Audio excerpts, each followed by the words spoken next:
தாஸ்கனுவின் பிரயாகை குளியல். கங்கையும் யமுனையும் சந்திக்கும் இடத்திலுள்ள பிரயாகை என்னும் புண்ணிய நதியில் ஸ்நானம் செய்வது மிகவும் பாக்கியமானது என்று இந்துக்கள் நினைக்கிறார்கள்.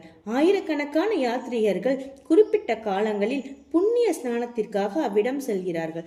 ஒரு முறை தாஸ்கனு தான் ஸ்நானம் செய்வதற்காக பிரயாகை போக வேண்டும் என்று நினைத்தார். பாபாவிடம் அங்கனமே செய்வதற்கு அனுமதி கேட்டிருந்தார்.